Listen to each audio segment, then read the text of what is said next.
Salam saudaraku dikasihi Tuhan, hari ini saya senang sekali bertemu dengan saudara. Saya percaya tahun ini adalah saudara menikmati berkat-berkat Allah yang luar biasa, dan saudara akan tetap sehat, saudara pasti akan diberkati oleh Tuhan. Dan hari ini saya akan membaca kebenaran firman Tuhan di dalam Mikha pasal 6 ayat yang ketiga. Umatku, apakah yang telah kulakukan kepadamu? Dengan apakah engkau telah kulelahkan? Jawablah aku. Ini adalah seorang nabi yang sangat terkenal di dalam Alkitab, yaitu Mikha, nabi yang sangat tegas.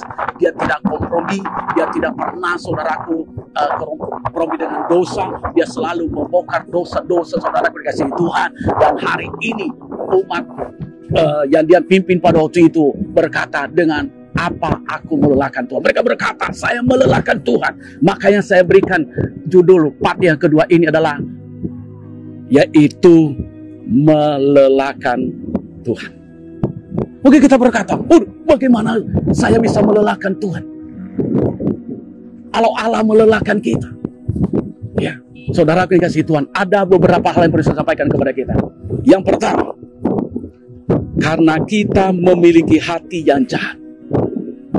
Kadang-kadang kita berkata Allah melelahkan kita, justru kita memiliki hati yang jahat. Saya akan baca di dalam Mikha pasal 6 ayat 7. Berkenalah Tuhan kepada ribuan domba pelanggaranku dan buah kandunganku karena dosaku sendiri. Saudaraku dikasihi Tuhan, itulah yang terjadi. Kalau kita baca ayat ini lebih lengkap lagi, kadang-kadang kita berkata, hati kita memiliki hati yang jahat. Jahat kita kepada saudara kita, jahat kita kepada gereja, jahat kita kepada bangsa kita, kadang-kadang jahat kita kepada pimpinan kita, jahat kita kepada pengurus, siapapun saudara dikasihi oleh Tuhan. Makanya jangan memiliki hati yang jahat. Berarti hati yang jahat itu merencanakan yang jahat buat orang lain, merencanakan yang jahat supaya orang lain celaka, merencanakan yang jahat kepada orang lain supaya jangan dia berhasil, merencanakan yang jahat kepada orang lain supaya dia gagal. Itu namanya merencanakan yang jahat. Hari ini ketika saudara mendengarkan firman Tuhan ini, saudara tidak akan pernah memiliki hati yang jahat. Yang kedua, mengapa kita sering berkata Allah melelahkan kita? Karena kita tidak takut akan Tuhan. Kita tidak takut akan Tuhan. Mungkin kita berkata, selama ini saya takut akan Tuhan. Takut akan Tuhan di sini menghormati Tuhan. Menghormati Tuhan itu berarti kita menghargai Dia dalam segala lini kehidupan kita. Ketika kita menghormati Dia, berarti kita memberikan penghormatan, yaitu di atas segala-galanya. Dia di atas segala-galanya di dalam kehidupan kita. Dia yang mengendalikan kehidupan kita, Dia yang memimpin kehidupan kita, Dia yang mengatur pikiran kita, bahkan Dia mengatur segala keberadaan kehidupan kita. Itulah cara kita menghormati Tuhan.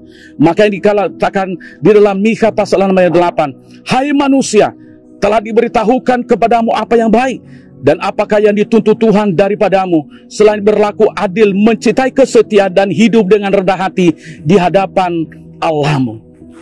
Orang yang takut akan Tuhan pasti dia setia.